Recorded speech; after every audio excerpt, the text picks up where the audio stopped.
النار يعرضون عليها غدوا وعشيا. Ma'asyiral muslimin yang dimuliakan Allah Subhanahu wa taala. Utsman ibn Affan radhiyallahu an apabila berdiri di samping kuburan, maka Utsman selalu menangis. Tetapi kalau Utsman dibicarakan tentang kondisi neraka dan azabnya, maka Utsman ibn Affan biasa-biasa saja. Kemudian ditanyakan kepada Utsman ibn Affan penyebabnya. Kenapa kalau disebut atau melihat kematian dia menangis, tetapi kalau diceritakan tentang akhirat dia biasa saja? Maka jawaban Utsman ibn Affan radhiyallahu an mengutip sabda Nabi sallallahu alaihi wasallam. Kata Nabi sallallahu alaihi wasallam, kata Utsman, innal qabra awwalu manazilil akhirah. Fa in naja minhu fama ba'dahu aisaru minhu. Wa illam yanju minhu fama ba'dahu asyaddu minhu. Sesungguhnya kuburan itu, kata Utsman mengutip sabda Nabi, adalah awal tempat seseorang menuju akhirat. Kalau dia selamat di kuburan, maka setelahnya lebih mudah bagi dia. Tetapi kalau dia tidak selamat di dalam kuburan, maka setelahnya akan lebih keras kepada dia. Itulah kenapa kemudian Utsman menangis saat diceritakan soal kematian. Banyak riwayat yang dicantumkan oleh Imam Ibnu Katsir ketika memberikan catatan kepada ayat yutsabbitullahu alladhina amanu bil qauli tsabit. Allah tetapkan jawaban bagi orang-orang yang beriman dengan jawaban yang mantap saat fitnah kubur. Saya akan sebutkan beberapa riwayat yang berkaitan dengan kematian. Pertama, riwayat daripada Bara bin Azib radhiyallahu anhu. Suatu ketika kata Bara bin Azib radhiyallahu anhu, kami keluar bersama Nabi sallallahu alaihi wasallam mengiringi jenazah seorang laki-laki dari Ansar. Maka ketika galian kubur itu sudah digali dan belum sampai kepada lahatnya, maksudnya lubang kedua dalam kuburan disebut lahat, maka Nabi SAW kemudian duduk dan kami pun duduk, kata Bara ibn Azib radhiyallahu anhu. Kemudian kata Nabi SAW, ista'idhu billahi min adzabil qabri. Mintalah perlindungan kepada Allah dari azab kubur. Rasul sallallahu alaihi wasallam menyebutnya marrataini aw thalatha, 3 kali. Kemudian Rasul menceritakan tentang ruhnya seorang mukmin. Kata Nabi sallallahu alaihi wasallam, innal abda al-mu'mina idza kana fi inqita'i minad dunya wa ikbali minal akhirati nazala ilaihi malakun minas sama bidul wujuh ka'anna wujuhahumus syamsu. Apabila seorang hamba mukmin, kata Rasul, ketika dia hendak berpisah dari dunia dan menghadap akhirat, maka turun malaikat dari langit yang berwarna sangat putih sekali. Wajah-wajah malaikat ini sangat putih. Dan yang dimaksud malaikat di sini tentu bukan satu malaikat, bukan malakul maut saja, tidak, tetapi diiringi dengan rusulul maut namanya, pembantu-pembantu malaikat maut, berdasarkan ayat Al-Quran, tawaffathum rusuluna, kami wafatkan dengan mengutus utusan-utusan kami, menunjukkan bukan satu malaikat tetapi banyak malaikat. Tentu banyaknya malaikat ini berdasarkan tugas masing-masing. Malaikat maut itu kan hanya mencabut nyawa saja. Selepas itu kemudian diserahkan kepada malaikat rahmat kalau dia seorang mukmin, atau kepada malaikat azab kalau dia orang kafir atau orang fasik.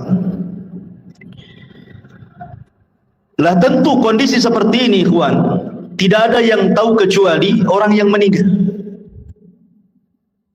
Orang-orang yang menyaksikan di sekitarnya, orang yang sedang nazah itu, tidak ada yang tahu bahwa di situ ada malaikat.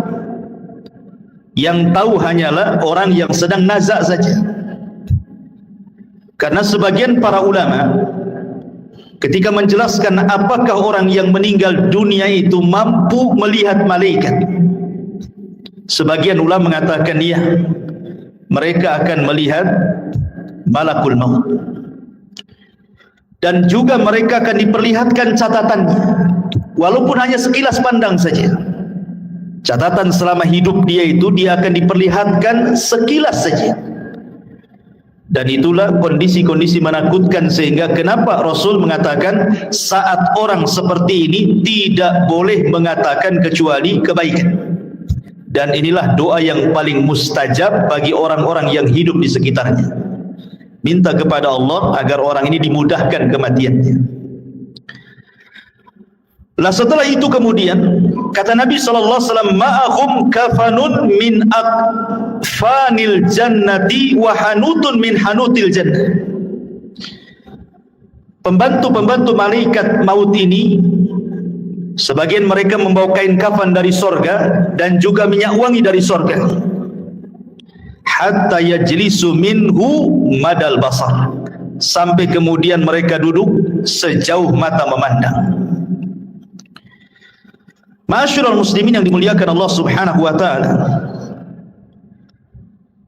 para ulama mengatakan bahwa ketika Allah Subhanahu wa taala mengirim para malaikat untuk mencabut nyawa dan juga menyediakan peralatan-peralatan fardu kifayah seperti kain kafan dan juga wewangian, kalau dia ruhnya seorang mukmin maka akan diutus malaikat yang indah sekali dalam rangka ikraman, memuliakan jasad yang akan dicabut ruhnya itu. Jadi yang diutus itu betul-betul malaikat, bukan malaikat yang menyeramkan, tidak. Makanya Rasul mengatakan bidul wujuh, wajah mereka sangat bercahaya. Kemudian juga a'wanul malakal maut ini, pembantu-pembantu malaikat maut ini, mereka ditugaskan sebagian mereka untuk membisikkan di telinganya. Apa bisikannya? Alla takhafu wa la tahzanu wa abshiru bil jannati allati kuntum tu'adun. Kamu jangan takut, kamu jangan khawatir, karena Allah sudah janjikan kepadamu surga yang akan menantimu. Artinya bahwa kematian seorang mukmin itu sangat indah sekali. Sangat indah, dan itulah yang dikehendaki seorang mukmin. Makanya di zaman Nabi SAW ketika ada jenazah yang lewat, kata Nabi SAW, yastarih mustarih wa mustarahu minhu. Mustarih wa mustarahu minhu. Sahabat mengatakan, apa yang dimaksud mustarih dan apa yang dimaksud mustarah minhu ya Rasulullah? Kemudian Rasul menjelaskan, kalau dia hamba yang mukmin maka dia mustarih, artinya dia menuju peristirahatannya. Dia meninggalkan keperitan dunianya, dia meninggalkan kesusahan dunianya, dan itulah yang dikehendaki seorang mukmin. Karena di dunia ini kan lelah kita hidup ini, ikhwan. Banyak masalah, banyak ujian, banyak cobaan. Apabila kemudian dia meninggalkan dunia, artinya dia meninggalkan kelelahan itu. Itu kalau seorang mukmin. Tetapi kata Nabi SAW, kalau dia orang fajir, orang jahat, mustarah minhu. Apa mustarah minhu? Maksudnya bukan dia yang beristirahat, tetapi orang lain beristirahat dari dia. Orang lain senang dengan kematiannya, orang lain mengutuk kematiannya, mendoakan buruk kematiannya, bahagia dengan kematiannya. Itu maksudnya mustarah minhu itu. Jadi seorang mukmin itu memang kematian sangat ditunggu-tunggu, karena memang Nabi SAW yang mengatakan, man ahabba liqa Allah ahabballahu liqa'ah. Barang siapa yang cinta berjumpa dengan Allah, maka Allah pun rindu berjumpa dengan dia. Makanya kenapa diutus malaikat-malaikat seperti ini. Kemudian setelah orang ini dihadapkan dengan malakul maut dan juga rusulul maut, maka kemudian dalam riwayat yang lain malaikat maut akan menyeru kepada orang yang sedang sakaratul maut dengan panggilan, ya ayyatuhan nafsu at-tayyibah, wahai jiwa yang tenang, kanat fil jasadi tayyib, yang bersarang di jasad yang baik, ukhruji hamidatan, keluarlah dengan sangat terpuji, wa abshiri birauhi wa rauhanin wa rabbi ghairi ghadbah, berbahagialah, keluarlah wahai roh-roh yang baik dengan dihadapkan kepada Rabb yang tidak pernah murka kepada anda. Dalam riwayat, marhaban binafsi at-tayyibah, selamat datang jiwa yang sangat baik, ukhruji ila rabbiki radiyatan mardiyah, keluarlah kepada Rabb yang sudah menanti kamu dengan keridhaan. Tentu panggilan seperti ini, ikhwan, akan merangsang ruh itu untuk cepat keluar. Makanya kalau kita melihat di masyarakat kan, terkadang ada orang yang nazar itu sampai berhari-hari tidak keluar-keluar ruhnya. Ada yang 1 minggu dia sakaratul maut, koma. Ada yang 1 bulan tidak mati-mati. Tetapi ruhnya seorang mukmin ketika dipanggil seperti itu, maka maka Nabi SAW kemudian mempermisalkan ruhnya seorang mukmin ketika dipanggil dengan kata-kata wahai jiwa yang tenang, maka ruhnya itu akan keluar seperti tetesan air yang terakhir fi famis siqa, dari mulut teko yang terakhir dia keluar. Kalau saya analogikan ini botol aqua, ini kan banyak airnya. Kalau kita buka tutupnya ini, kemudian kita tuangkan, tentu air yang pertama kali yang keluar pasti deras, karena masih penuh dengan air kan. Tapi kalau seandainya air yang dalam botol ini hanya tinggal 1 tetes saja, kemudian kita tuangkan seperti ini, maka air yang 1 tetes itu akan mengalir dengan pelan kan, dengan pelan, kemudian jatuh persis di mulut teko tadi. Begitulah gambaran Rasul ketika menjelaskan ruhnya seorang mukmin itu keluar seperti tetesan air yang keluar yang terakhir dari mulut teko. Jadi akan lembut, lain dengan kalau kita langsung keluar begini kan langsung deras gitu ya. Tapi kalau tetesan yang terakhir kan lembut keluarnya, pelan, tapi pasti kemudian keluar. Begitulah Rasul menggambarkan ruhnya seorang mukmin apabila dicabut oleh Allah lewat para malaikat maut ini. Ma'asyiral muslimin yang dimuliakan Allah Subhanahu wa taala. Kemudian kata Nabi sallallahu alaihi wasallam, setelah ruh itu dicabut, ingat malakul maut itu hanya mencabut ruh saja, tugas dia selesai sampai di sini. Kemudian setelah itu beralih kepada malaikat rahmat atau disebut dengan rusulul maut namanya. Lah rusulul maut inilah yang kemudian mengambil alih ruh tersebut, kemudian meletakkan di kain kafan yang sudah disediakan dari surga. Kemudian wewangian yang semerbak laksana minyak misik dalam riwayat. Jadi baunya itu membumbung sampai ke langit, sehingga setiap malaikat yang mencium baunya di langit itu, mereka akan bertanya, ruhnya siapa ini? Maka malaikat yang membawa ruh ini akan menyebut nama dengan nama yang dia sukai dipanggilnya di dunia dan mengatakan ruhnya fulan ibnu fulan. Maka semua malaikat di langit memuji ruh ini. Kemudian ruh ini diangkat sampai ke langit pertama.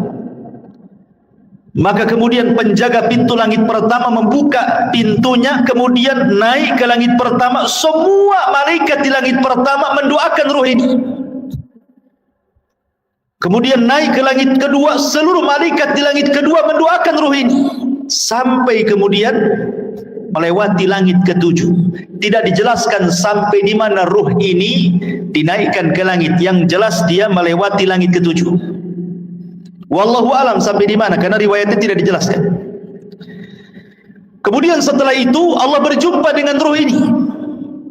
Kemudian Allah Subhanahu wa taala katakan kepada malaikat yang membawa ruh ini, kembalikan ruhnya ke dalam jasadnya dengan baik. Catatannya, angkat, letakkan di tempat yang paling tinggi yang disebut dengan Illiyin. Illiyin itu tempat yang paling tinggi yang ada di sorga. Letakkan catatannya di situ. Kemudian ruhnya kembalikan ke dalam jasadnya. Maka kemudian ruh itu ke dalam jasadnya dikembalikan. Lah saat seperti ini, ketika ruh ini diterbangkan ke langit, disitulah manusia sedang memandikan jenazah ini.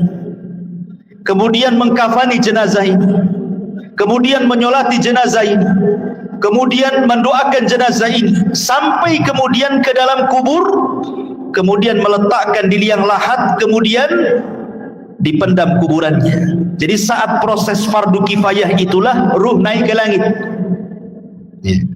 Jadi manusia sedang sibuk memandikan, mengkafankan, menyolatkan, menguburkan, maka ruh punya kesibukan sendiri karena dia sedang menghadap Allah Subhanahu wa ta'ala.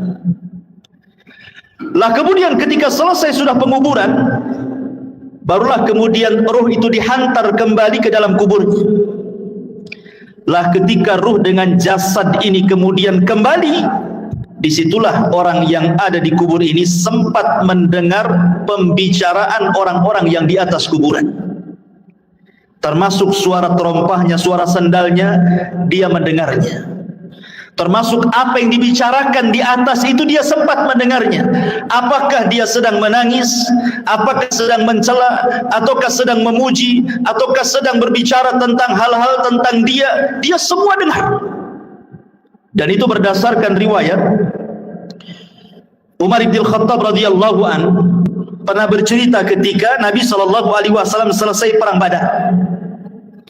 Kemudian pemimpin Quraisy itu semua mati di perang Badar dan dimasukkan ke dalam sumur yang tidak berpenghuni, yang disebut dengan Qalibu Badri.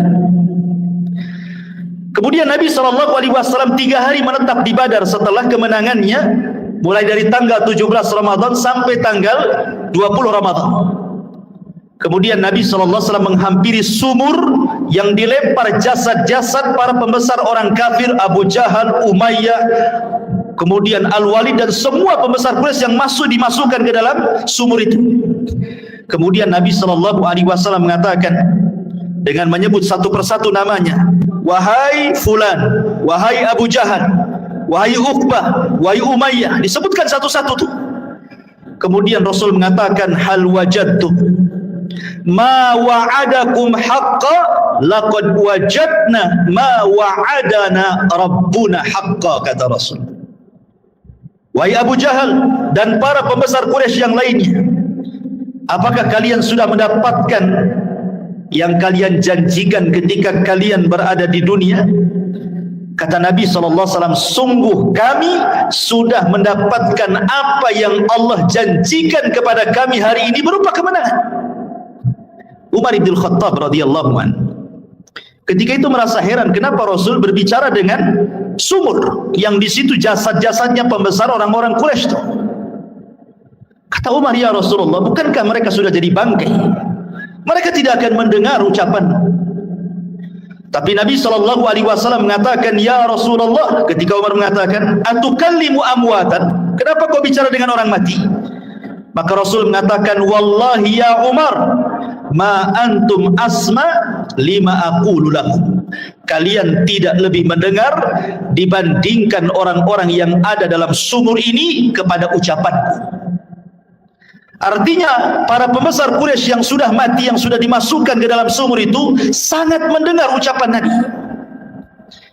Dari sini istinbat para ulama bahwa apabila orang masuk ke dalam kuburan, maka dia mendengar saat itu apapun yang dibicarakan orang di atas kuburan itu. Makanya pentingnya kita ini menjadi orang baik. Sebab kalau orang jahat, pasti akan dibicarakan keburukan di atas kuburan, dan itu menakutkan dia dalam kuburan kan gitu.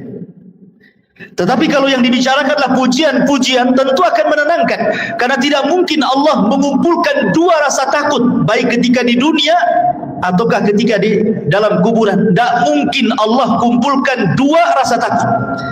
Kalau dia takut di dunia semasa hidupnya, maka dia akan merasa aman di kuburannya. Tapi kalau dia merasa aman di dunia, maka dia akan merasa takut di kuburannya. Lah ketika kemudian dia sempat mendengar suara-suara pembicaraan orang yang di atas kuburan, sampai yang terakhir sandal yang melangkah meninggalkannya, disitulah kemudian orang ini sempat mendengar akhir suara terompah yang meninggalkan jauh sampai di pintu gerbang kuburan. Disitulah Allah subhanahu wa ta'ala kirim amal solehnya. Dalam riwayat yang dikeluarkan atau yang diriwayatkan Abi Hurairah radhiyallahu an, tiba-tiba kemudian datanglah salat inda ra'sihi, waz zakatu an yaminihi, wasyamu an yasarihi, wa kana fi'lul khairati min sadaqatin wassilahi wal ma'rufi wal ihsan ila nasi inda rijlaihi.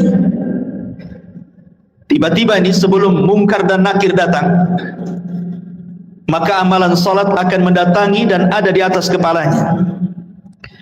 Kemudian zakat di samping kanannya, kemudian puasa di samping kirinya, kemudian perbuatan kebaikan dari sedekah, menyambung silaturahim, memerintahkan kebaikan, berbuat baik kepada manusia diletakkan di antara kedua kakinya. Karena kan posisi dia berbaring. Ya, posisi orang yang dikuburkan berbaring. Sehingga di arah kepalanya ada sholat, kemudian samping kirinya ada puasa, samping kanannya ada zakat, kemudian di sebelah kakinya ada sedekah, ada silaturahim, ada kebaikan, dan begitu seterusnya. Dan amalan-amalan ini menjelma sebagai manusia. Jadi amalan-amalan soleh itu, sholat akan menjadi manusia, kemudian zakat akan menjadi manusia dan akan mengelilingi dia dalam kuburannya. Sehingga kemudian ketika Munkar dan Nakir ini datang,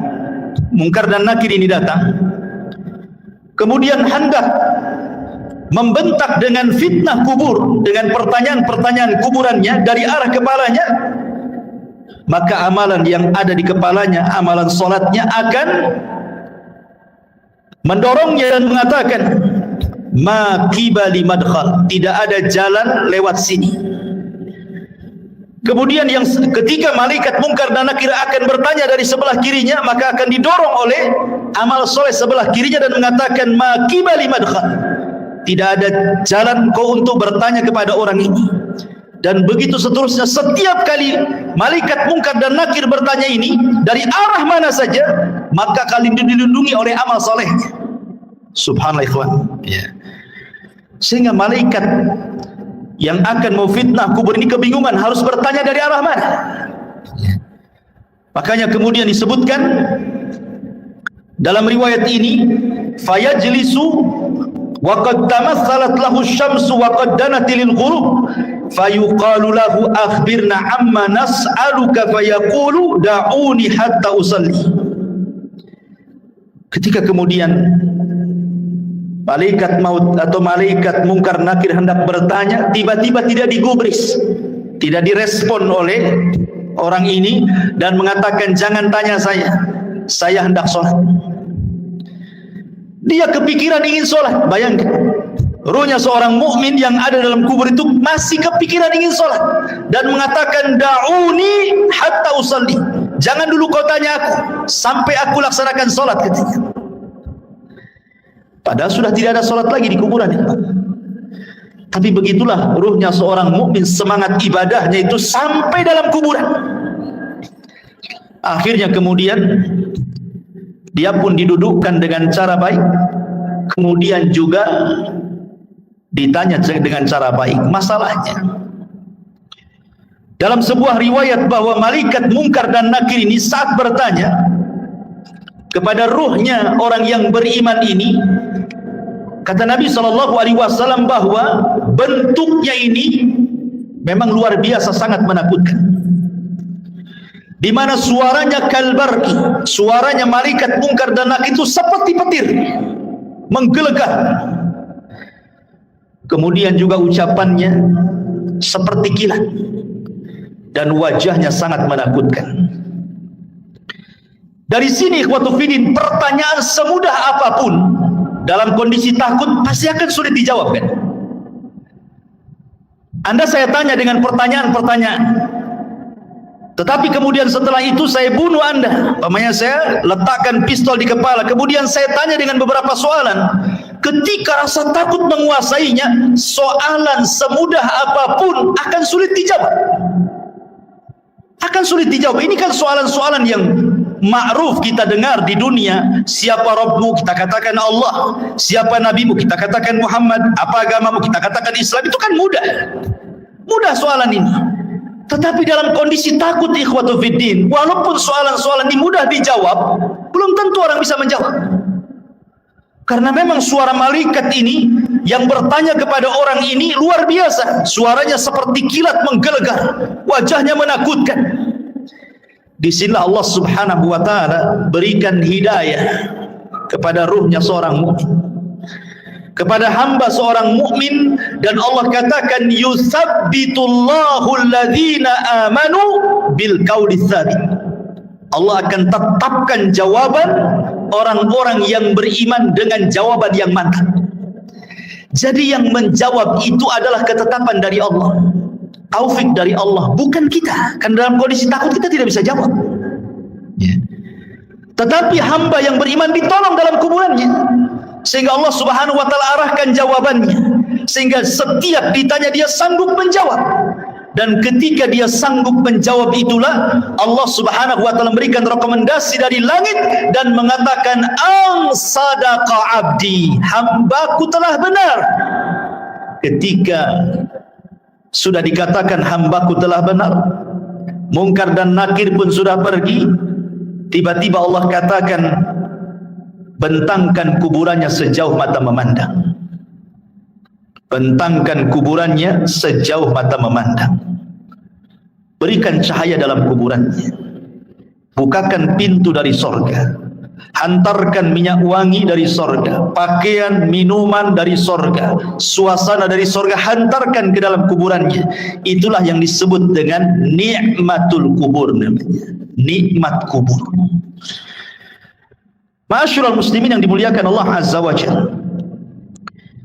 Aisyah radhiyallahu anha pernah menceritakan suatu ketika masuk nenek-nenek Yahudi ke rumah Aisyah radhiyallahu anha. Kemudian nenek Yahudi ini mengatakan kepada Aisyah radhiyallahu anha, "Inna ahlal kubur yu'adzabuna fi kuburihim." Sesungguhnya orang-orang yang dikubur itu, kata nenek Yahudi ini, mereka akan diazab dalam kuburan mereka. Kemudian Aisyah mengatakan, kadzabti, dusta kamu. Saya akan tanyakan kepada Nabi SAW. Maka setelah itu kemudian nenek Yahudi pergi, Rasul masuk ke rumah Aisyah. Kemudian Aisyah menceritakan, ya Rasulullah, tadi ada nenek Yahudi mengatakan bahwa sesungguhnya orang yang ada di kubur itu akan diazab. Apa pendapatmu? Kata Rasulullah SAW, kadzabat, dia sudah berdusta. Tiba-tiba kemudian wahyu turun, memberitahu dan membenarkan ucapan orang Yahudi atau nenek Yahudi itu. Kemudian kata Nabi SAW, ya. Kemudian Rasul mengatakan, inna hadhil ummah tubtala fi kuburihim. Telah benar ucapan nenek Yahudi itu, karena setiap umat itu akan diuji dalam kuburannya. Maksudnya akan diuji dalam kuburannya, akan diberikan fitnah yang sangat menakutkan. Disinilah Nabi SAW mengatakan bahwa kuburan itu awal tempat seseorang menuju akhirat. Lihat, bayangkan fitnah kubur ini kan menyeramkan, ikhwan. Di mana suara malaikat menggelegar seperti petir, kemudian lisannya seperti kilat, wajahnya menakutkan. Apakah kita sanggup melewati fitnah kubur ini? Makanya saking dahsyatnya fitnah kubur ini, sampai-sampai Nabi SAW memberikan irsyad kepada kita, setiap kita solat sebelum salam, kita berlindung dari azab kubur. Apa kata Nabi SAW? Allahumma inni a'udzubika min azabi jahannam wa min azabil qabri. Tidak cukup wa min azabil qabri, wa min fitnatil mahya wal mamat. Dari fitnah kehidupan dan kematian. Fitnah kematian artinya fitnah kubur. Karena sangat mengkhawatirkan. Makanya wajar kalau seandainya Nabi SAW memerintahkan para sahabat saat kemudian menguburkan jenazah, disuruh minta dua perkara. Dan ini sunnah bagi antum yang mengantarkan jenazah ke kuburan. Ini jadi sunnah. Setiap antum mengantarkan jenazah ke kuburan, kemudian menguburkannya dan selesai penguburan, dua doa yang disunnahkan oleh Rasul sebelum antum pulang. Pertama, istaghfiru li akhi. Mintalah kepada Allah ampunan akan dosa saudara kita yang ada di kuburan ini. Yang kedua, minta kepada Allah ketetapan supaya dia sanggup menjawab. Itu saja. Itu sunnah dua, jangan pernah ditinggalkan. Jangan kita hantarkan mayat ke kuburan, setelah dikuburkan kita pulang. Enggak begitu sunnahnya. Tetapi selesai penguburan jangan pulang dulu. Kita dekati kuburan, kemudian kita kepal beberapa tanah kalau kita tidak ikut menguburkan, kemudian kita letakkan di atas kuburannya, kemudian kita katakan, ya Allah ampuni orang ini, ya Allah tetapkan jawaban orang ini, kemudian pulang. Itu sunnahnya. Ya. Ma'asyiral muslimin yang dimuliakan Allah Subhanahu wa taala. Kembali kepada hadis Nabi SAW. Kemudian Nabi SAW mengatakan, adapun ruhnya orang fajir, orang jahat, orang kafir, orang fasik, maka kemudian malaikat maut ini akan menyerukan dengan kalimat-kalimat yang sangat menakutkan saat kematiannya. Dia mengatakan, ya ayyatuhan nafsul khabithah kanat fil jasadil khabithi ukhruji zamimatan wa abshiri bihamimin wa ghassab. Subhanallah. Malaikat maut mengatakan, wahai ruh yang jahat, yang hinggap di jasad yang jelek, keluarlah secara tercela dan habarkanlah dengan neraka yang menyala-nyala dan juga dengan nanah penduduk neraka. Coba bayangkan panggilannya. Wahai jiwa yang buruk, yang bersarang di jasad yang buruk, keluarlah secara tercela dan habar gembirakan dengan neraka yang menyala-nyala dan darah dan nanah penduduk neraka yang sudah menunggunya. Keluar kamu. Ini panggilan menyeramkan, ikhwan. Makanya kenapa kemudian ruhnya orang-orang yang tidak beriman itu tidak mau keluar, sehingga terkadang nazak berhari-hari, berminggu-minggu, berbulan-bulan tidak mau keluar dia tersiksa itu dengan ruh yang ada dalam badannya, sampai-sampai Nabi SAW ke pisau yang berbentuk bengkok, mungkin bahasa kitanya seperti cerulit, ya, ada pisau berbentuk bengkok seperti ini, kemudian dihadapkan dengan kambing wol, yang belum dicukur itu. Lihat kambing wol itu kan banyak tuh rambutnya kalau belum dicukur itu ya. Kemudian pisaunya dimasukkan. Otomatis ketika pisau dimasukkan ke dalam kambing wol itu, otomatis akan terkait-kait dengan bulu-bulunya. Setelah terkait-kait dengan bulu kambing wol itu, kemudian disiram. Anda bisa bayangkan, akhirnya kemudian makin lengket dengan pisau itu. Kemudian setelah lengket dengan pisau, kemudian kata Nabi SAW, pisau itu kemudian ditarik dengan cara paksa. Kira-kira apa yang terjadi? Akan merontokkan setiap bulu-bulu kambing wol itu. Maknanya ketika ruhnya orang fasik, orang fajir, orang kafir dicabut itu, maka akan merontokkan seluruh persendiannya, seluruh tulang-tulangnya, dan dia akan menjerit. Tidak ada yang tahu rasa sakitnya kecuali Allah, dan jeritannya tidak ada yang mendengar kecuali binatang. Manusia tidak dengar, tetapi para binatang tahu. Dan tidak ada yang bisa merasakan rasa sakit seperti itu kecuali Allah yang tahu rasa sakitnya.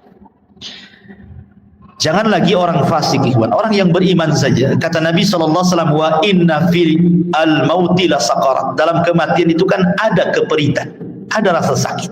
Setiap orang pasti merasakannya. Nabi saja merasakannya. Tetapi rasa sakit yang diderita seorang mukmin saat kematian itu adalah, boleh jadi itu akhir penggugur dosa dia. Tapi rasa sakit yang diderita orang fajir, orang fasik, orang kafir, boleh jadi itu awal azab saat kematiannya. Ma'asyiral muslimin yang dimuliakan Allah Azza wa Jalla. Kemudian setelah itu ruh itu keluar, apa yang terjadi? Kata Nabi SAW, maka dia sudah disediakan kain kafan dari neraka. Kain kafan dari neraka ya. Artinya ini bukan kain kafan biasa, kain kafan yang penuh dengan api, dengan bau busuk penduduk neraka yang melambung ke langit. Ketika para malaikat itu mencium baunya, semua membencinya, semua mengutuk dan melaknatnya. Ini ruhnya siapa? Bau sekali. Tidak ada yang memuji ruh ini. Sehingga ketika betul-betul Rusulul Maut ini mengangkat ruh itu dalam kain kafan di neraka sampai membumbung ke langit, apa yang terjadi? Tidak ada satupun pintu langit yang mau dibuka. Lihat bahasa Al-Quran. Allah Subhanahu wa taala mengatakan dalam surah Al-A'raf ayat 40, la tufattahu lahum abwabus sama wa la yadkhuluna al-jannah hatta yalijal jamalu fi sammil khiyat. Pintu-pintu langit tidak ada yang dibuka, satupun. Bahkan mereka tidak akan masuk ke dalam sorga sampai ada cerita unta masuk ke lubang jarum. Bagaimana mungkin unta yang sangat besar masuk ke lubang jarum? Lubang jarum itu kecil, unta itu besar. Artinya bahwa selubang jarum pun pintu langit itu tidak akan dibuka, dan dia tidak akan menembus walaupun hanya langit pertama. Kemudian setelah itu Allah Subhanahu wa taala hanya berfirman kepada ruh yang jelek ini dan mengatakan, letakkan catatannya fi sijin. Sijin ini tempat di bawah dasar bumi. Kenapa tidak diletakkan di lapisan bumi pertama, kedua, ketiga sampai ketujuh? Sebagian ulama mengatakan bumi menolak catatan amalnya. Bumi saja menolak. Di mana lapisan bumi pertama menolak untuk diletakkan catatannya, kemudian turun lagi ke lapisan kedua menolak juga, lapisan ketiga menolak juga, sampai lapisan bumi yang terakhir menolak juga. Ketika kemudian ditolak, akhirnya diletakkan di mana catatan itu? Di sijin, ya, di dasar bumi yang paling dalam. La haula wala quwata illa billah. Kemudian kata Allah Subhanahu wa taala dalam Al-Qur'an, "Wa man yusyrik billahi faka'annama kharra minas sama' fatakhtafuhu at-tayru aw tahwi bihi ar-rih fi makanin sakhih." Maka ruhnya akan dijatuhkan, tidak dihantar malaikat, sehingga ruh itu seperti terbang yang disambar burung ataupun dihempaskan dengan angin, sehingga ketika ruh ini kembali ke dalam jasadnya seperti orang yang jatuh dari ketinggian. Begitulah rasanya. Anda bisa bayangkan, Anda jatuh dari atas ketinggian 20-30 meter saja, rasanya luar biasa sakit. Itulah yang akan dirasakan oleh ruhnya orang jahat ketika dilempar dari langit kemudian menyatu lagi dengan jasadnya. Apa yang terjadi ketika itu?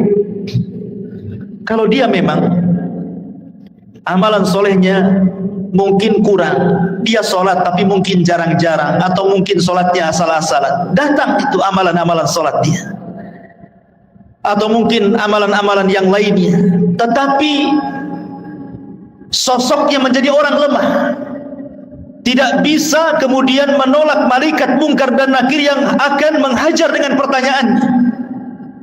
Tidak sanggup menolak. Lain kalau dia seorang yang beriman, maka amal solehnya akan menolak dia, ya.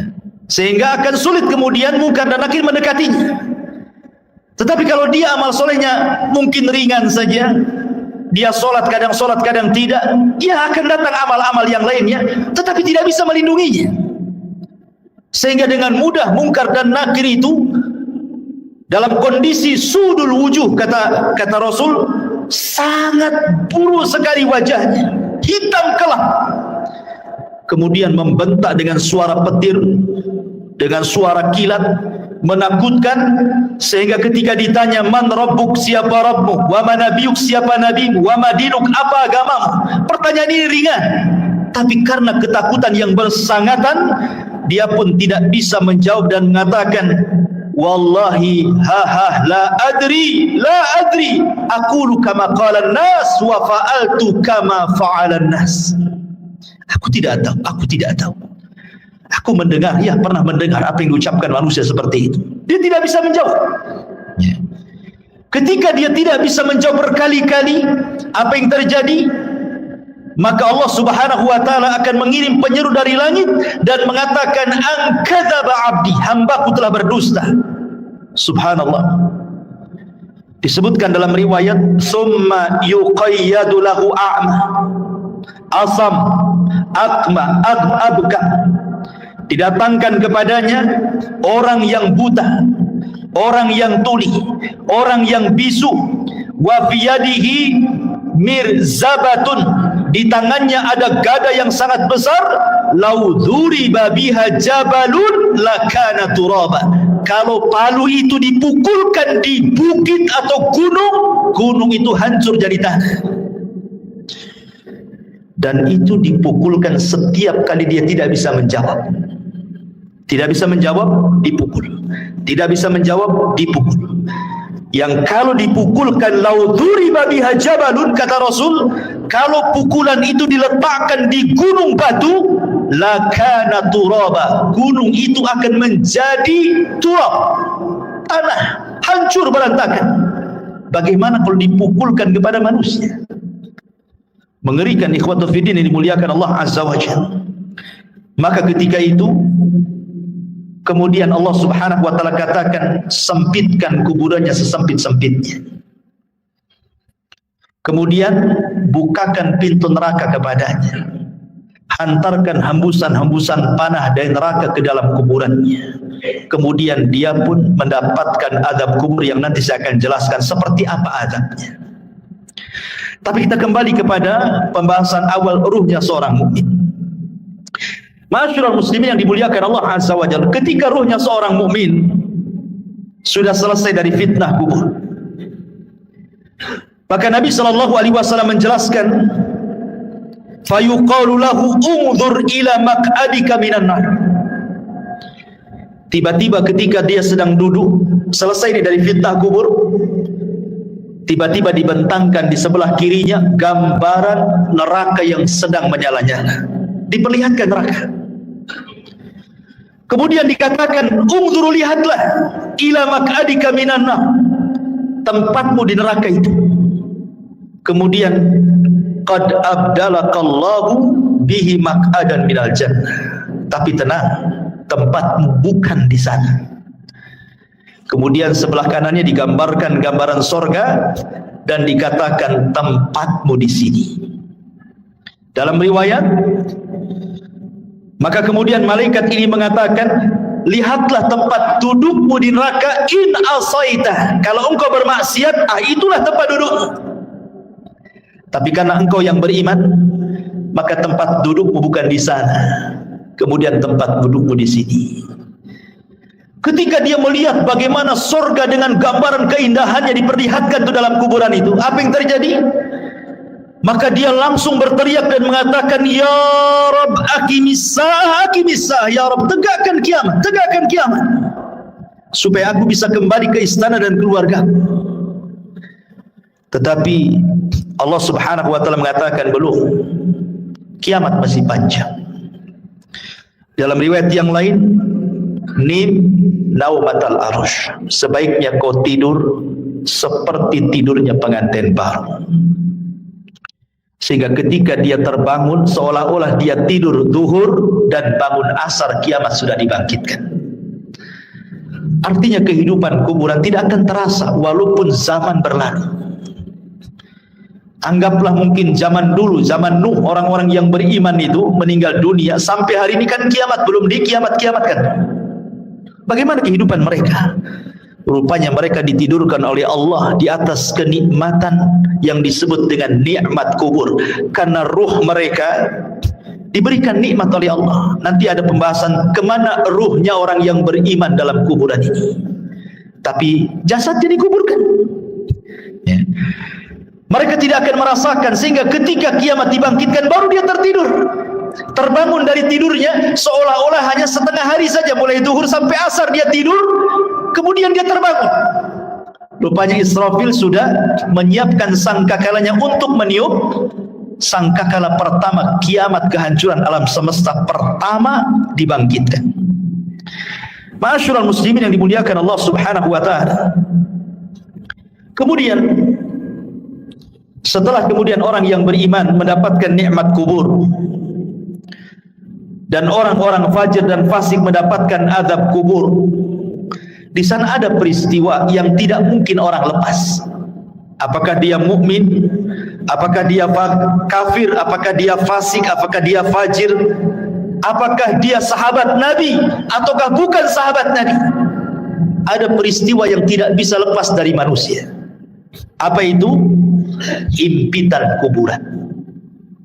Semua manusia akan dihimpit dalam kuburnya, tidak akan selamat. Mau bayi sekalipun yang belum punya dosa tetap akan dapat himpitan kuburan. Bahkan sahabat Nabi sekelas Sa'ad ibn Mu'adz, yang satu kabilah Aus masuk Islam karena dia. Kemudian saat kematiannya 70.000 malaikat tidak pernah turun dari langit, turun pula ke bumi untuk ikut memandikan jenazahnya. Tapi Rasul mengatakan, kalau ada orang yang selamat dari himpitan kubur, Sa'adlah orangnya. Tapi Sa'ad pun tidak selamat. Bayangkan, himpitan kubur tidak akan menyelamatkan siapapun, mau sahabat Nabi atau bukan sahabat Nabi, mau orang yang beriman atau orang kafir, semua akan merasakan himpitan kuburan ini. Tapi sebagian para ulama membahas, tentu akan ada perbedaan himpitan bagi orang yang beriman dengan himpitan bagi orang kafir atau fasik. Sebagian ulama mengatakan, adapun himpitan bagi orang yang beriman itu seperti ibu memeluk anaknya. Rasa kasih sayang seorang ibu kepada anaknya, seperti itulah bumi ketika menghimpit, laksana seorang ibu memeluk anaknya. Karena kita ini dari tanah dan akan kembali kepada tanah, jadi tanah itu seperti ibu bagi kita. Sehingga ketika himpitan tanah itu menghimpit setiap jasad orang yang beriman, maka tidak akan merasakan rasa sakit sedikit pun, karena itu bentuk sayang seorang ibu kepada anak. Tetapi kalau yang dihimpit itu orang kafir, orang fasik, orang fajir, orang jahat, maka dia akan merasakan sakit yang luar biasa. Dia akan menjerit-jerit, semua tidak ada yang mendengar kecuali binatang jeritannya, karena akan mematahkan semua tulang, persendian dan begitu seterusnya. Ma'asyiral muslimin yang dimuliakan Allah Azza wa Jalla, inilah sekilas gambaran ruhnya orang mukmin, fasik, fajir, fasik, munafik dan begitu seterusnya saat kematian. Kita masuk pada pembahasan yang kedua tentang macam-macam azab kubur.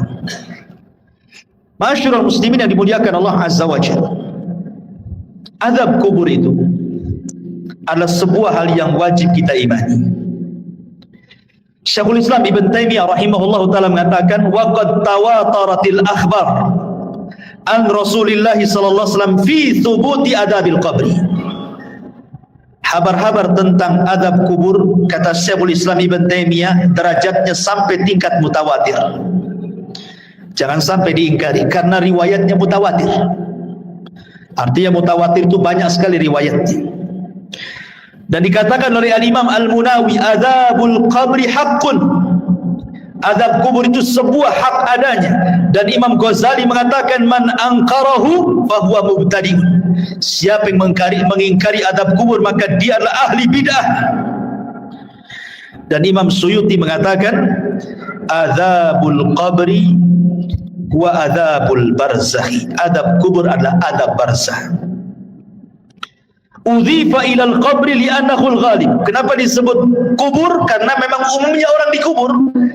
Tapi sebenarnya ini disebut dengan barzah. Barzah itu artinya penghalang tembok antara kehidupan dunia dengan kuburan. Makanya tidak akan bisa orang itu mengintip kehidupan kuburan. Kenapa? Karena ada barzah, tembok yang menghalangi antara kita dengan mereka. Walaupun Anda pasang CCTV sekalipun, kita letakkan CCTV dalam kuburannya, maka kita tidak akan mampu melihat mungkar, nakir, peristiwa apapun yang ada di kuburannya. Ingat, karena ada barzah tadi. Barzah itu penghalang antara kehidupan kita di atas bumi dengan kehidupan di bawah bumi. Ma'asyiral muslimin yang dimuliakan Allah Subhanahu wa taala. Bicara tentang adab kubur, ada 9 poin yang ingin saya jelaskan. Yang pertama, tadi sudah dijelaskan dalam riwayat yang kita sudah lalui penjelasannya. Az-zarbu bimitraqatin min hadidin. Pertama, pukulan dengan palu dari besi yang bisa menghancurkan gunung. Dan itu berdasarkan hadis Anas ibn Malik radhiyallahu anhu yang dikeluarkan Imam Bukhari, di mana disebutkan bahwa fayasihu sayhatan yasmauha man yalihi illa tsaqalaini. Ketika dia dipukul dengan palu itu, tidak ada manusia atau jin yang mendengarnya kecuali makhluk dari selain keduanya. Artinya jin dan manusia tidak bisa mendengar jeritannya. Yang bisa mendengar hanyalah binatang-binatang itu. Binatang mendengar jeritan kita, tetapi manusia dan jin tidak bisa mendengarnya. Kemudian yang kedua, yufrashu lahu qabruhu naran wa yulbasu naran wa yuftahu lahu babu ila nar wa yudayyaku alaihi qabruhu wa yudrabu bimitraqatin adimatin law dhuriba biha jabalun la sara turaba wa yubashshiru bil adabi fil akhirah. Kemudian yang kedua, azab kubur itu terkadang dalam bentuk dihamparkan tikar dari neraka, dipakaikan pakaian dari neraka, dibukakan pintu dari neraka, disempitkan kuburannya, diletakkan palu yang bisa menghancurkan gunung, dan ditakut-takuti dengan azab akhirat. Bayangkan orang yang di kuburan, sebagian mereka dibentangkan tikar dari neraka, dipakaikan pakaian dari neraka lagi, dibukakan pintu dari neraka lagi, disempitkan lagi kuburannya. Subhanallah. Ini azab kubur yang kedua. Gambaran azab kubur yang kedua bisa dibaca dalam hadis yang dikeluarkan Imam Ahmad, Abi Dawud dari hadis Bara bin Azib. Kemudian yang ketiga, al-khasfu fil ardi. Terkadang dibuat gempa dalam kuburan. Yang merasakan orang yang dikubur saja tuh. Kita di atas bumi tidak ada gempa, tapi yang ada di kubur itu merasa digempakan, seolah-olah dia di kemudian bumi itu digempa-gempakan, dan dia merasakan seperti itu. Dan ini berdasarkan hadis Ibnu Umar radhiyallahu anhuma yang dikeluarkan Imam Bukhari dan Muslim. Kemudian yang keempat, syakku janibai al-fammi ila qafah. Terkadang datang malaikat yang menakutkan, kemudian membawa cerulit yang sangat tajam, kemudian dimasukkan ke mulutnya, kemudian diiris sampai ke tengkuknya. Jadi tarik, dimasukkan pisau itu ke mulutnya, kemudian ditarik sampai ke tengkuknya. Naudzubillah. Atau terkadang radkhur ra'si bil hijarah. Ada malaikat yang membawa batu besar, kemudian orang itu dibaringkan, kemudian dibentur-benturkan kepalanya. Kalau hancur nih, dikembalikan lagi kepalanya menjadi bentuk baru, dihancurkan kembali, dan begitu seterusnya. Terkadang al-harqu fi tannuri minan nar, disediakan satu mangkok, satu bejana yang sangat besar, isinya air yang mendidih dari api neraka, kemudian digorengkan di dalamnya.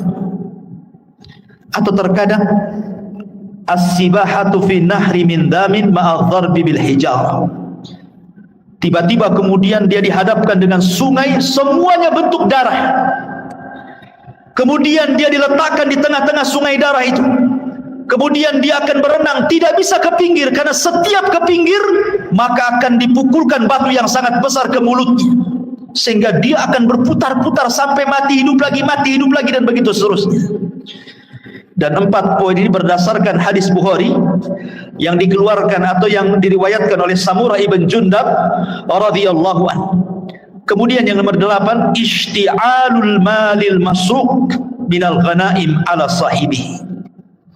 Kalau dia dahulunya di dunia suka mencuri ghanimah, harta rampasan perang yang belum dibagi, maka harta itu akan didatangkan dan akan menyala-nyala seperti api yang sangat besar dan menyambar-nyambar dirinya. Atau yang terkadang, yang terakhir yang nomor 9, wa ma hadzal adab al-hissi hunaka aidan adabul ma'nawi. Ini kan adab hissi, adab badannya, tapi di sana juga adab, ada yang disebut adabun ma'nawi, adab secara makna, dengan ditakut-takutinya dia dengan neraka. Jadi dibentangkan gambaran di neraka, nanti kamu akan masuk ke situ, nanti akan masuk ke situ, dan dia akan merasa takut yang luar biasa. Ini padahal baru adabul adnaya, adab yang rendah. Adab yang besar itu nanti di neraka. Ini 9 gambaran tentang adab kubur. Adapun adab kubur sendiri, ikhwan, itu terbagi menjadi 2. Ada adab kubur itu yang azabun daim la yanqati'u ila qiyamis sa'ah. Adabnya terus sampai kiamat dibangkitkan, enggak terputus. Dan yang kedua, ada adab kubur itu tidak terus tetapi terputus. Seperti apa gambarannya? Yang pertama, azab kubur yang tidak terputus sampai kiamat adalah azab kubur bagi orang kafir dan bagi orang munafik, dan itu disebutkan dalam surah Ghafir ayat 46. Adapun azab yang terputus adalah azabnya usatul muwahhidin.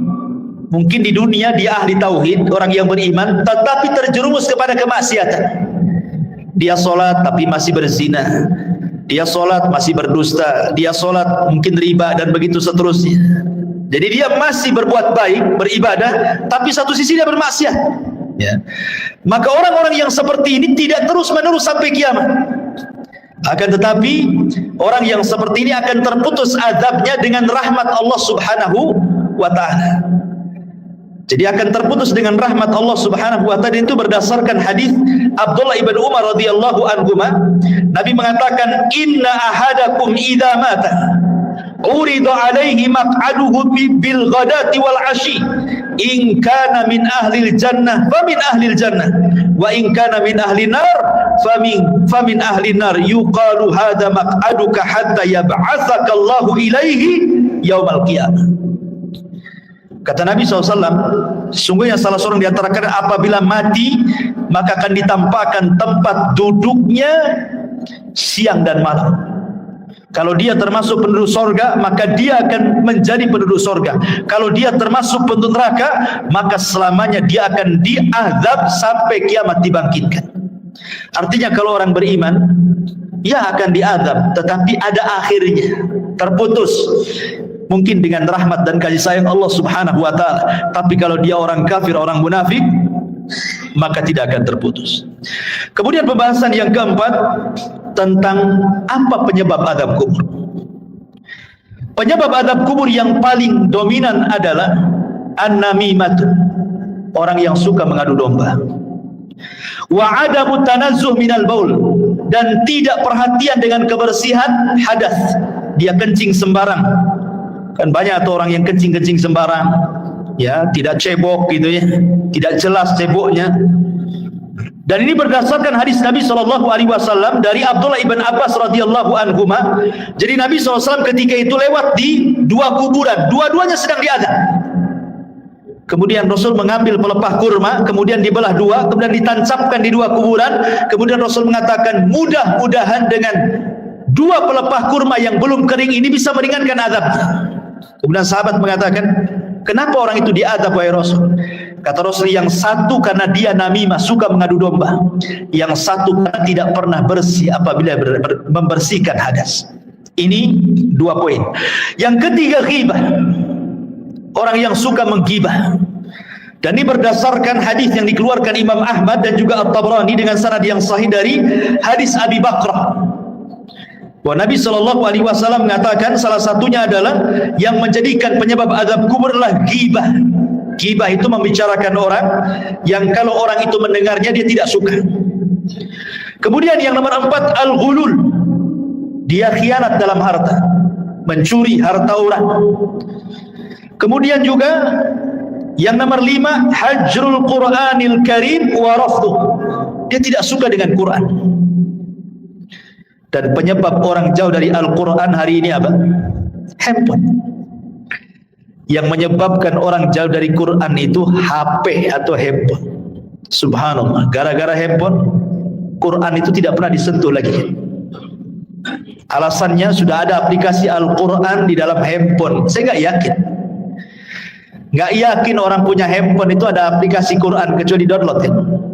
Harusnya yang pertama kali kalau antum beli handphone itu yang di-download itu Quran kan? Harusnya yang pertama kan?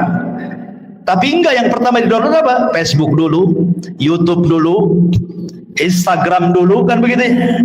Quran itu belakangan kalau butuh saja. Padahal harusnya yang pertama itu. Subhanallah ya.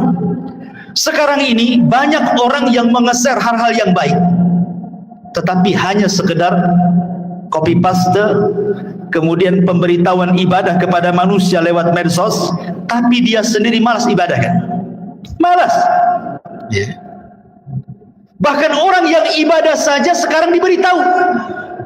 Kalau dulu orang sholat malam, tidak ada yang memberitahu dia sedang sholat malam kan? Sekarang dia kasih tahu orang. Kalau dia sedang sholat malam itu dia kasih tahu orang dengan cara apa? Ya nulis status lah di Facebook. Ya mudah-mudahan ada yang bangun jam sekian. Maksudnya itu ingin ngasih tahu bahwa dia bangun. Cuman ngasih tahu saja. Sholat kan gitu. Seolah-olah dia sedang sholat, orang tidak kan begitu. Ini kan ria juga. Apa bedanya kan begitu? Sekarang ini semua itu memang banyak orang yang baik mengeser kebaikan, tapi hanya di-share saja. Orang yang mengeser sendiri tidak pernah mengamalkan kebaikan yang di-share-nya kan? Lalu apa faedahnya ikhwatu fiddin muliakan Allah Azza wa Jalla? Makanya di sini ikhwatu fiddin bahwa tantangan yang paling berat ketika orang jauh dari Quran itu adalah handphone. Handphone ini tidak bisa lepas dari kita. Tidur saja wajib di sampingnya. Kalau bisa itu sekarang ada power bank itu wajib di sampingnya. Nggak perlu lagi dicopkan, sudah ada di bawah bantal. Bangun saja itu yang dibaca. Kira-kira ada apa nih? Ya. Kemudian kalaupun dia sekarang kan tidak ada orang dengar televisi kan atau melihat televisi, jarang. Orang sekarang pegang handphone, di mobil pegang handphone, di pekerjaan tinggal handphone. Kalau hilang handphonenya, itu kayaknya hilang dunia dari dia. Ya kan? Kalau dompet ketinggalan, gampang lah nanti. Tapi kalau handphone ketinggalan, pulang diambil. Ya, sampai seperti itunya. Jadi ini salah satunya adalah hajrul Quran, meninggalkan Quran, termasuk juga an-naumu anis salatil maktubah. Orang yang sengaja tidur ketika datang waktu sholat. Dan itu berdasarkan riwayat yang dikeluarkan ataupun dari sahabat Samurah ibn Jundab radhiyallahu an, Nabi SAW mengatakan ammal ladzi yuslagu ra'suhu bil hajar fa innahu ya'khudul Qur'an fayarfadhuhu wa yanamu anis salatil maktubah. Jadi ketika Rasul menjelaskan di kuburan itu ada malaikat yang membawa batu. Kemudian ada yang terlentang, kemudian dibenturkan kepalanya sampai hancur. Kemudian malaikat ini pergi hendak mencari batu yang lain. Kemudian ketika datang batunya yang baru, rupanya kepalanya sudah kembali menjadi normal. Dibenturkan lagi, kemudian cari batu lagi, dan begitu seterusnya. Kemudian Rasul menjelaskan bahwa adapun kenapa adab orang ini seperti ini, pertama karena dia tidak pernah membaca Quran, yang kedua karena dia tidur saat datang waktu sholat. Nah ini yang keenam. Kemudian yang ketujuh al-kadhib, orang yang suka berdusta. Dan sekarang dusta ini paling mudah dilakukan dengan medsos. Sekali lagi kembali ke medsos, apalagi musim politik hari-hari. Musim politik ini jangan nge-share asal-asalan. Karena terkadang untuk menjatuhkan lawan, terkadang menyebarkan berita hoax. Kita tidak tahu. Ya, contoh umpamanya akhir-akhir ini kita mendengar Saudi Arabia mengadakan pesta itu, Holyland itu apa itu ya, pesta hantu. Hoax, Iwan. Tidak ada itu cerita kayak gitu. Dari mana? Itu hoax yang disebarkan untuk menjelek-jelekan negara sana kan itu. Itu kan sedang membuka festival apa? Ya, ceritanya begitu. Ya, memang dia membuka semacam wahana wisata. Kemudian di situ ada hantu-hantuan. Mungkin ada orang sana yang berpenampilan seperti itu, kemudian disebar seolah-olah Saudi mengadakan acara seperti itu. Ikhwatu fiddin, muliakan Allah Azza wa Jalla. Nah, berita-berita seperti ini kalau kita hanya melihat YouTube saja, seolah benar kan? Ya. Ini berita hoax. Kadang-kadang kita mudah terpancing dengan berita-berita seperti ini. Hanya karena melihat YouTube saja kan? Nah, ini hati-hati. Kalau kita mungkin hanya sekedar membaca, oke lah. Tapi kalau kemudian sampai mengeser kan sama aja dengan hantu menyebarkan dusta kan? Nah, itu kan hati-hati. Ini penyebab azab kubur terbesar hari ini adalah dusta. Karena orang berdusta paling mudah sekarang. Nulis status share, copy paste share, selesai. Dia tidak sadar bahwa dia sedang berdusta. Kalau dulu berdusta itu paling 1-2 orang yang kena korbannya. Sekarang kita berdusta ini bisa ribuan orang kena korban, ikhwan.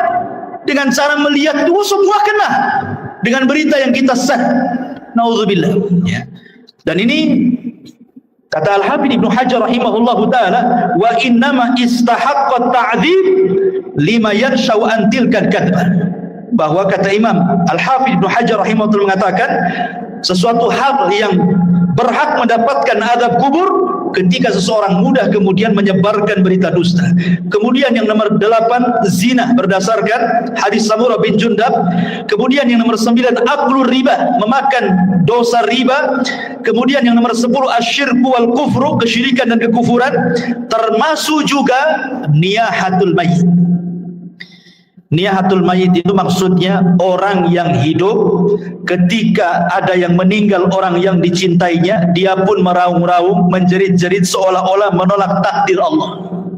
Ya, seolah-olah menolak takdir Allah. Ini bahaya karena membuat orang yang meninggal itu diazab. Kata Nabi sallallahu alaihi wasallam, yu'adzabul mayyitu bibukai ahlihi alihi. Bahwa mayit akan diazab dengan tangisan orang yang hidup kepadanya.